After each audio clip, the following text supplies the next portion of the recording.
Purihin ang Panginoon. Dito na naman po tayong muli sa Barangay 128, Zone 10, District 1, Balot, Tondo, Manila. Dito po sa Paradise Site kung tawagin. Kasi po, kaya Paradise Site, kita ikot natin ng camera.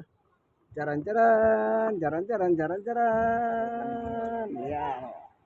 Wala tayo sa loob ng tahanan. Yan. Kung makikita po ninyo, yan ang bahay nila Tatay Ogos. Puro alaman. Yan. Lalo na masipag si Tatay Ogos. Dahil lagi po siya tumisa sa Pangasinan. Okay? Kaya narito tayo para Bible study. Okay? Garden Bible study kasi nasa garden tayo. Pag nasa bahay tayo, home Bible study. Pag nasa kalsada tayo, street Bible study. O ano pa bang study yung gusto nyo? Social study. Ay, hindi na. Ano po yun? Sige na, ba't napunta tayo sa social study? Naalala ko yung teacher ko noon. Bagsak kami lahat. Pero sabi niya, sige, magbigay kayo ng aparadol. Meron na kayo. Tag-project kami ng aparadol. Tuwa-tuwa siya. Lahat kami pasado. See, ayan na natin yung kaklase teacher namin yan. So, sa simula po ng ating gawain sa Diyos, ay mahawit po kami kay buti-buti mo, Panginoon. Okay? Magandang bagay po na pinasisimulan natin ang isang gawain sa awitin. Nagbibigay papuri tayo sa Diyos sa pamamagitan ng awit. Okay? Buti-buti mo, Panginoon, sa lahat ng oras, sa bawat Araw, kay laging tapat kong magmahal, iyong kawahay magwalang hanggan. Pinupuri, sinasamba kita, dakilang Diyos at Panginoon. Tunay nga'y kay walang katulad, tunay nga'y kay di nagbabago. Mabuti ang Diyos Amin nagmamahal. Buti-buti mo, Panginoon, lahat ng oras, sa bawat araw, ay laging tapat kong magmahal. yung kaway kawalang hanggan. Pinupuri, sinasamba kita, dakilang Diyos at Panginoon. Tunay nga'y kay walang katulad, tunay nga'y kay di nagbabago. Amin nagmamahal, mabuti ang Diyos, amin nagmamahal. Amen. Purihin ka, Panginoong Diyos, Panginoong Diyos aming Ama. Minsan pa sa aming paghaharal ng iyong salita, tulungan mo kami, buksan po ang puso at isip ng bawat isa, lalo na po yung mga nanonood at nakikinig ng video ito. Na sana po sa kanilang panonood, pakikinig, magkaroon sila ng pananampalataya. Maraming salamat po sa iyo, Diyos, sa ngalan ng aming Panginoong Yesus. Amen and amen. Praise God. Ang ating pong bibigyan pansin sa Biblia, yung pananampalataya. Faith sa English. O paniniwala. Kasi po, ang pananampalataya ay isang bagay na dapat meron ng tao. Yung tamang pananampalataya sa Biblia, baka naman yung pananampalataya nyo po, narinig nyo lang sa mga marites, wala sa Biblia, mag-ingat-ingat din po tayo. Siguraduhin natin ang ating pananampalataya yung nagmula sa Biblia. Kasi Biblia po, ang Biblia ang kinasusulatan ng aral ng Diyos. Tandaan ninyo, ang Biblia po ang kinasusulatan ng salita ng Diyos. Okay. Paano nagsisimula ang pananampalataya? Roma 10:17. Sige po, pakibasa na lang po ano. Kaya ang pananampalataya ay bunga ng pagkikinig. At ang pagkikinig naman ay bunga ng pangangaral tungkol kay Kristo. Amen. Isa lang ang sasampalatayanan natin, kaibigan. Ayon kay Apostol Pablo, ang Panginoong Yesus lamang. In Christ alone. Bakit po sinasabing in Christ alone? Kasi ang mga tao po, especially sa Pilipinas, ang sabi nga sa kasaysayan, sa Asia, ang bansang Pilipinas ay bansang Kristiyano po daw nila. Pero mukhang malayo po sa katotohanan yun eh. Diba? Bagamat magandang pakinggan, pero hindi nyo pa alam ang mga tao sa Pilipinas, hindi lang sila sumasampalataya kay Kristo. Sumasampalataya sila sa mga Diyos, sumasampalataya sila sa mga tao, sumasampalataya sila sa mga babae. Noong kasaysayan ng panahon nila, yung tinatawag nilang santo at santa. Hindi po pwede yun. Ang sabi sa Biblia, kung may mga ngaral patungkol sa Panginoong Yeso Kristo, kailangan ang sasampalatayan lang nating mga tao ay ang Panginoong Yesus. Okay, tingnan natin ang sinabi ng Panginoong Yesus. Sa Kanya lang ba tayo sasampalataya? Okay, Gawa 26, Tatay Hogos, sa 18. Yan, pakibasa po. Mumulat mo ang kanilang mga mata. Ibabalik sila sa kaliwanagan mula sa kadiliman.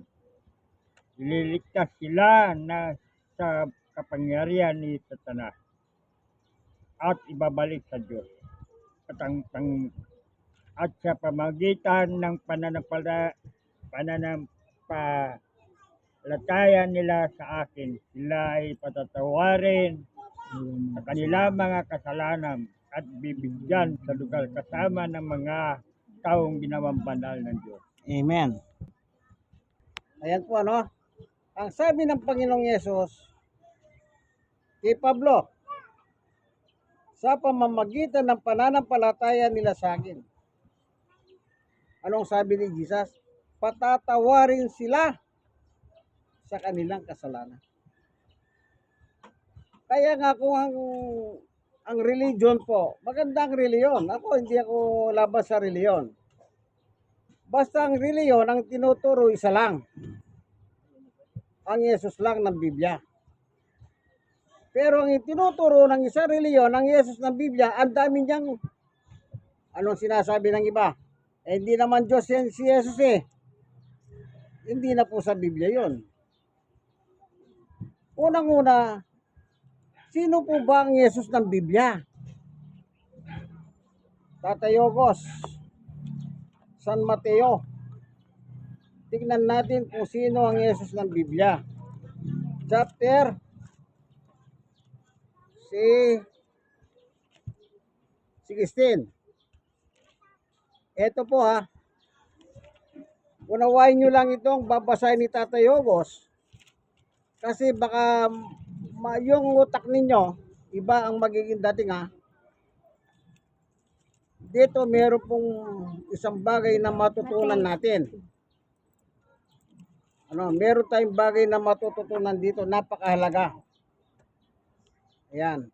Dito po sa San Mateo, chapter 16, verse, ito yung tanong ni Jesus. Simulan mo po sa 15, Tatay Hogos. 15, 16, 17.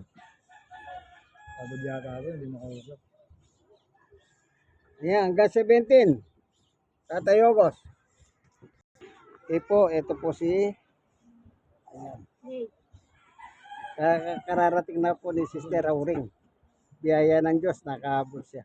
Sa bagay, nagpapasimula pa lang naman tayo, ano? Okay, mabasa po. Tinanong ulit sila ni Jesus, ngunit para sa inyo, sino ako? Sumagot si Simon Pedro, kayo po ang Kristo, ang anak ng Diyos na buhay. Sinabi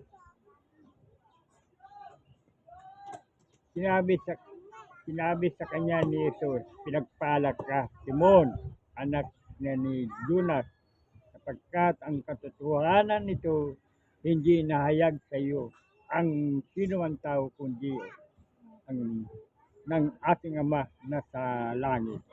Amen. Nagtanong si Jesus. Ang tinanong niya sila Pedro, yung mga apostol niya. Sino ako para sa inyo? Anong sagot ni Pedro? Ikaw ang Kristo, ang anak ng Diyos na buhay. Pero, nang sabihin ni San Pedro yung sagot na yon, antimano sumagot si Jesus sa kanya. Pedro, hindi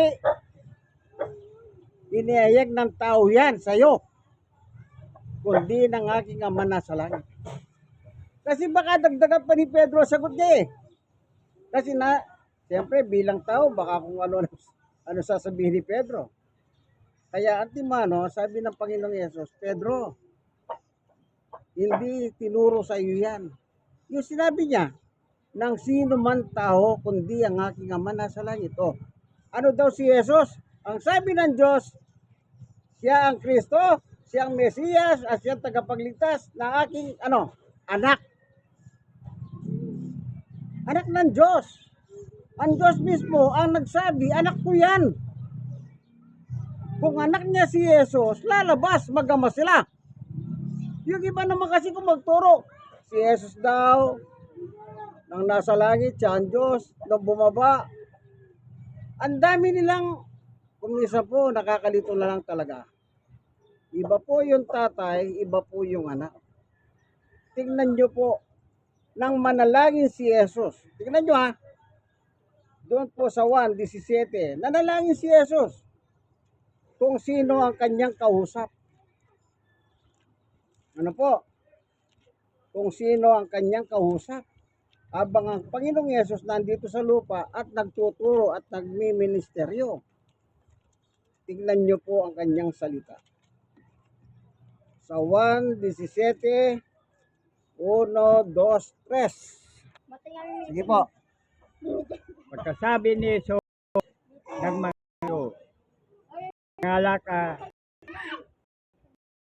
siya sa langit at ang kanyang sinabi, Ama, mating oras, tulwalhatiin mo ang iyong anak upang luwalhatin ka, sapagkat binigyan mo siya ng kapangyarihan sa lahat ng tao upang bigyan siya ng buhay na walang hanggang.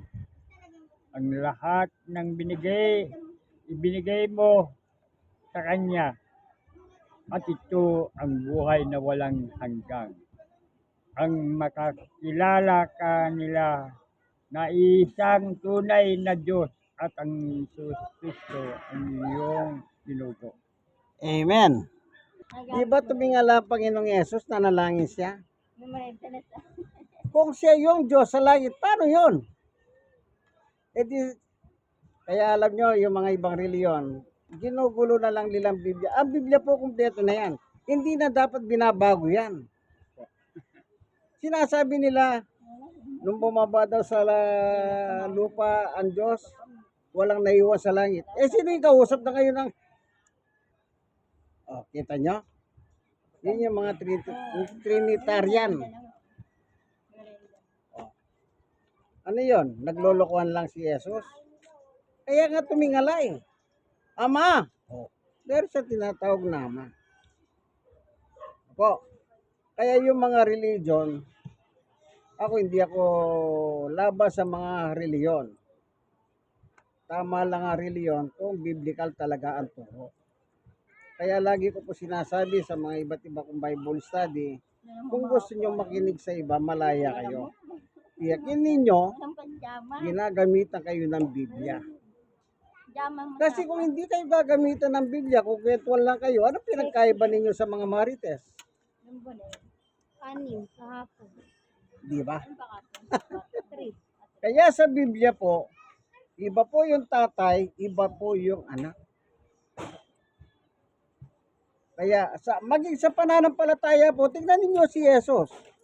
1:14:1. Tingnan niyo po ang salita ni Jesus. Dito pa lang talagang malalaman, marami tayong matututunan about Jesus Christ. Basta magtiyaga lang kayo. Basa. Huwag mababag Soriano ang iyong kalooban. Sumampalataya kayo Nahanap sa Diyos. Sumampalataya Hanap muna din bago kayo basa, sa akin. Amen. O ano sabi ni Jesus? A faith in God and also a faith in me. Ano? Hindi niya sinabing, ako na yung ama.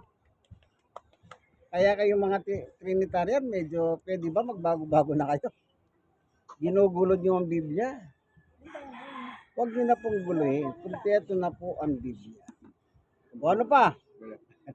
May mga reliyon na sabi nila, si Jesus daw ay tao.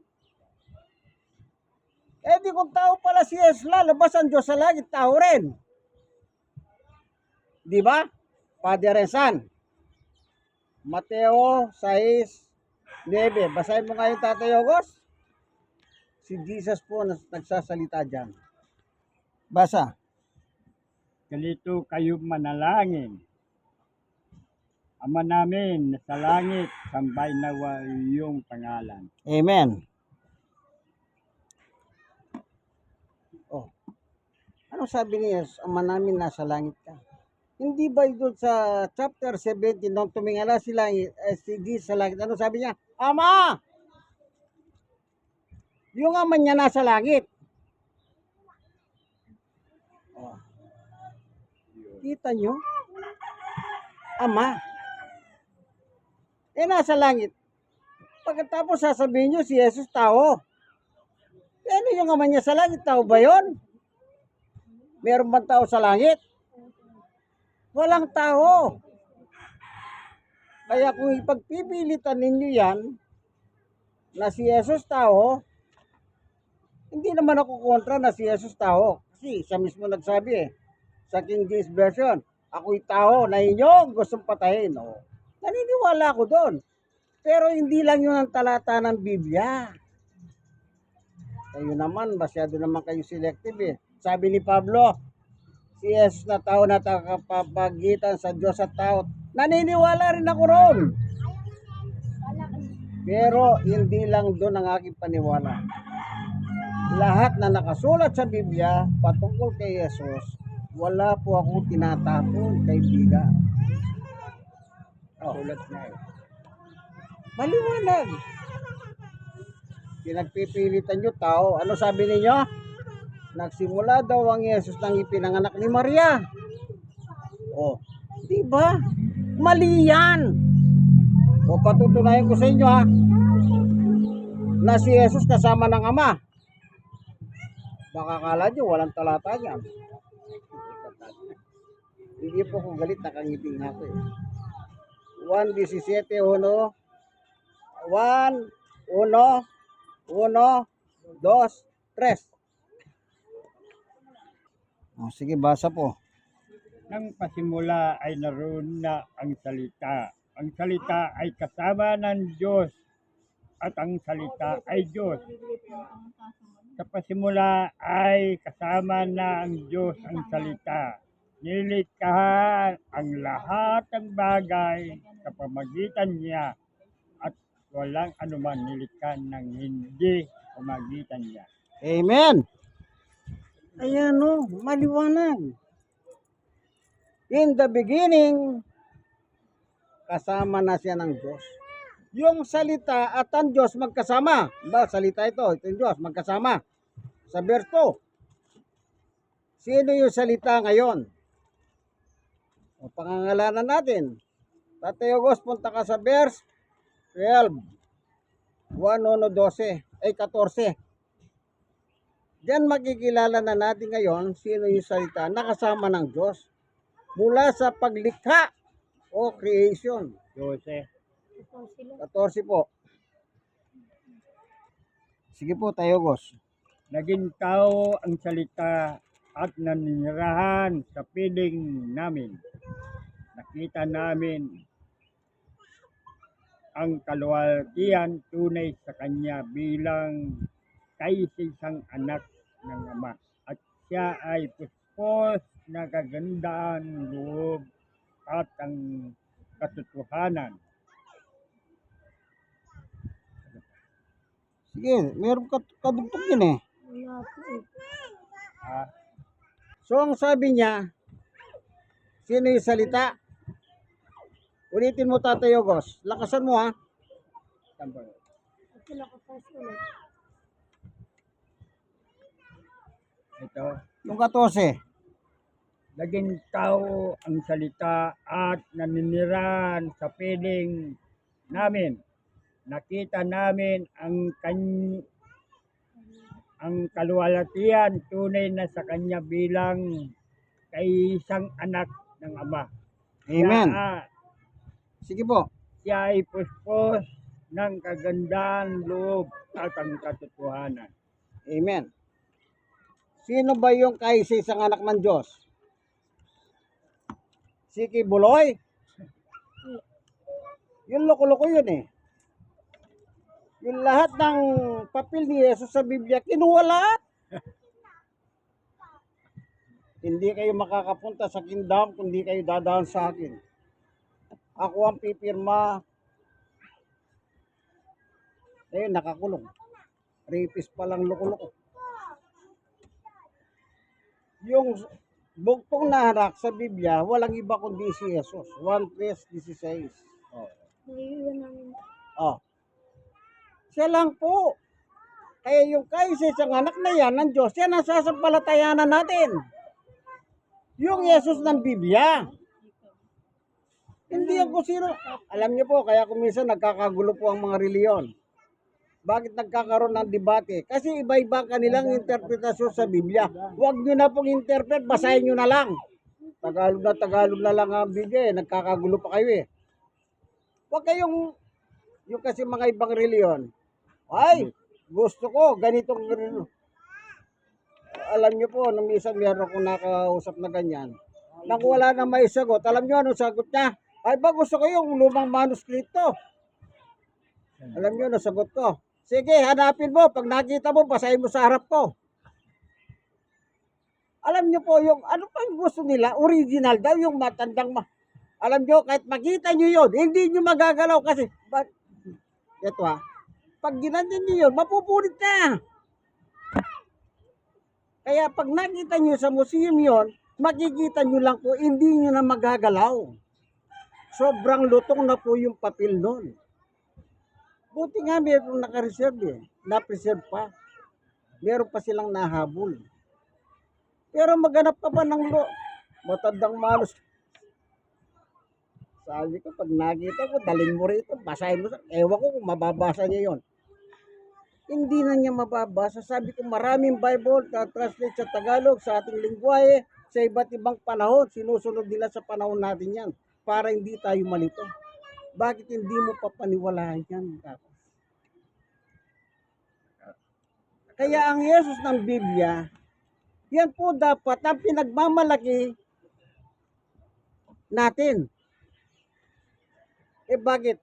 Eh sino ipagmamalaki mo dyan? Yung reliyon mo, malaki reliyon mo, marami kayo. Hindi po yan ang sukatan. Ang sukatan, yung pananampalataya nyo kay Jesus. Kasi pagdating ni Jesus dito, sasabihin niya, oy, nasa reliyon ka bang malaki? Hindi. Mayaman ka ba? Hindi. Isa lang po ang hanapin ng Panginoong Yesus. Ito, tandaan nyo ha. Pag wala kayo nito, pag biglang dumating si Jesus, lagot kayo. Bakit ko sinabi lagot kayo? Kasi yan lang ang hahanapin niya eh. Kaya kung wala pa kayo nito, Talaga, hanapin ka. habang nakikinig kayo, tapusin yung video. Marami kayong matututunan dito na binabasa po sa kasulatan. Alam niyo yung, ito, ganito kalaging kasulatan ni Tatay Yogos. Oh. Laban kayo sa kanya. Oh. Kita nyo? Huwag po kayong magpaloko sa reliyon. Okay. Anong sabi ni Jesus? 24 ng Mateo 4:5. Binibigyan po tayo ng warning ni Jesus. Binibigyan niya tayong warning. Ito, babasahin po ni Tatay Hogos. Sige. Basa po. Sumagot si Jesus, mag-ingat kayo upang hindi kayo mailigaw dinuman. Maraming paparito sa pangalan ko at magpapanggap na sila ang Kristo at marami silang maililigaw. Amen. Sabi ni Jesus, maraming paririto sa pangalan ko. Tingnan niyo po yung mga simbahan. Iglesia ni Cristo. Ano pa ba yung mga simbahan na nandun ang pangalan ni Cristo? Kayo po mag-mention. Yun ang natatanda ko isa eh. Kinakapit nila yung pangalan ng Kristo sa kanila simbahan. Pero kontrabida naman sila kay Kristo. Yun ang sinasabi ko po. Yung pangalan ng Kristo nasa simbahan nyo. Pinagmamalaki nyo pa. Pagkatapos ang Kristo ng Biblia, inahamak ninyo. Sasabihin ng Kristo daw ng Biblia, nagsimula lang kay Maria. Binasa na nga natin eh, sa simula, nandun na nga kasama ng Diyos sa salita, si Kristo yon. O kasama ba ni Maria dyan? Wala pa nga si Maria dyan eh. In the beginning, ibig sabihin, wala pa po tayong nakikitang lahat na nakikita natin. Magkasama na po yung salita at ang Diyos. Wala pa nga si Maria dyan. Tapos sasabihin niya, nagsimula lang ang Kristo nang ipinanak ni Maria. Hoy!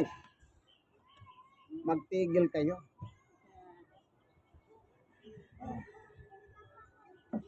Kaya dapat po, ang Kristo ng Biblia, kaya nga natin binabasa lahat. Actually, kulang pa nga yan eh. Kanya lang, bukas na tayo matatapos. Huwag naman. Tama na yung konti-konti lang. Be sure na lahat ng nakukuha natin dyan ay nasa Biblia. O, sandali lang, may tatanong ako. O, yung huling binasa ni Tatay Yogos sa Mateo 24, 4 at 5, mag-ingat kayo. Kung tama ang reliyon mo, kung tama ang aral, okay lang na gamitin mo pangalan ni Jesus. Kasi sabi niya, marami pa dito, dala ang aking pangalan. Pagkatapos, iba yung sinasabi mo, iba yung nakasulat sa Biblia. Yan ang pag-ingatan natin kaibigan. Nakala natin ko, matamis silang magsalita. Mapangikayat. Hindi na kukuha sa tamis-tamis yan. Hindi na kukuha dyan. Kaya ako po ang payo ko sa lahat. Always magbasa tayo ng Biblia. Hindi ko sinabing huwag kayong makinig sa inyong mga leader na simbahan yung kinagbibilangan.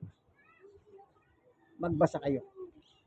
Kasi doon nyo malalaman kung niloloko lang nila kayo. Kung minsan ang sabi nila, kulay pula, yung pala hindi naman pala pula, maroon ang nakalagay sa Biblia. Iba yung maroon, iba yung pula. Hindi po ba? Pero parang magkahawig. Ganyan po ang ibig ko sabihin. Ang Kristo ng Biblia, anak ng Diyos na buhay. Panghuli, Colosas 1:19. Colosas 2:9. Panghuli pong talata yan. 9 ba? 19.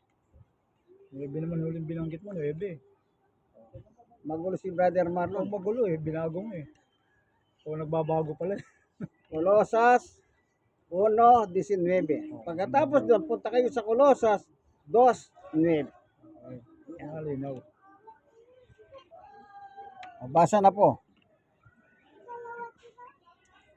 Sapagkat narapat ng Diyos na ang buong niyang kalikasan ay manatili sa anak. 2:9 naman. Colosas 2:9. At sila. Sapagkat ang buong kalikasan ang Diyos ay na kay Kristo sa kanyang magiging tao. Amen. Napakaliwanag. Ang buong kalikasan ng Diyos. Ano ba ang kalikasan ng Diyos? Diyos o tao? Diyos po siya. Ang buong kalikasan ng Diyos, ang sabi ni Pablo, taglay ni Jesus nang nagkatawang tao siya, kaibigan. Nang pinanganak ni Maria, taglay niya yung kadyosan ng Diyos, kaibigan. Yan ang nakalagay dyan eh. Huwag nyo lang po pilosopihan ng Biblia. Kumisan po, alam nyo, hindi lang ako natutuwa kumisan, para lang meron may sagot, namimiloso po na bumibay eh. Huwag nyo dahanan sa pilosopo. Ano po, Biblia, ang ano natin, ang tinatalakay natin, yung aral ng Biblia. Tapos pag hindi kayo makasagot, mamimiloso po kayo. Huwag kayong mamiloso po, manapat, tanggapin nyo na lang ang katotohanan. Total nakasulat naman eh. Pag hindi nakasulat, huwag nyo tanggapin. Pero pag nakasulat, tanggapin nyo. Kahit nalaban sa inyong aral. Ganyan lang. Kaya nga, alam nyo, dumigay pa ako sa sobrang hangin na yata nalunok ko. Sige po, hanggang dito na lamang inyong kaibigan kay Jesus, Brother Manny Bautista. Dito po tayo sa Paradise Site. Dito po sa may Smoky Mountain. Sa Barangay 128, Sony District 1, Balot Tondo, Manila. Ito, ang mga kasama natin, no? Yan. Si Brother Marlon, si Sister Auring, ang pamilya ni Tatay Hogos, si Nanay Claring, yan, at si Tatay Hogos naman yung taga-Basa. Pamilya na po yung mga anak, apo yan, mga kasama natin. Sige po. God bless us all. Kanta tayo, Diyos ay pag-ibig. Pag-ibig ang siyang umukaw sa ating puso'y kaluluwa. Ang siyang nagdulo sa ating buhay ng ditong araw at pag-asa. Pag-ibig ang siyang loob natin, di mapapawi kailan pa man. Sa puso diwa, tayo isa lamang, kahit na tayo'y magkawala. Pagkat ang Diyos natin Diyos ng pag-ibig, magmahalan kayo'y magtulungan. At kung kayo'y bigo, ay huwag limutin na may Diyos tayong nagmamahal. Sikapin sa ating pagsuyo, ating ikalat sa buong mundo. Pag-ibig ni Jesus ang siyang sumakop sa bawat pusong uhaw sa pagsuyo. Pagkat ang Diyos natin, Diyos ng pag-ibig, magmahalan tayo'y magtulungan. At kung tayo'y bigo, at huwag limutin na may Diyos tayong nagmamahal. Diyos ay pag-ibig. Maraming salamat po sa iyo, Panginoon Diyos, sa iyong pagtuturo sa amin na isa lang ang dapat namin sampalatayanan ng iyong buntok na anak na si Jesus. Salamat po sa pangalan ng Panginoong Jesus. Amen. God is good. All the time. So after ng Bible study po rito o after ng Garden Bible Study ay naghahanda man si Nanay Auring. Nanay Auring. Si Nanay Claring. Magkatunog kasi ng merienda. Sometimes naman si Sister Karing naging sponsor din po siya ng merienda. 10 Kape. Dito na tayo dadaan namin. Merienda. Ay! Spaghetti kaibigan. Sponsored by Sister Auring. Dalawa. Salamat po Panginoon Diyos sa binigay mong merienda. Sabi ni Lola. After ng aming guardian ng Bible study, bless mo po lahat ng pagkain na kakainin namin. Kasagapanin mo po para sa kalakasan ng aming katawang paglupa. Salamat po sa ngalan ng aming Panginoong Yesus. Amen and amen. God bless po sa inyo lahat. Ano? Inyong kaibigan kay Jesus, Brother Manny Bautista. Bayo, sa Poco Senior, Stroke, PW. Sabi ko, God bless sa susunod. Bye.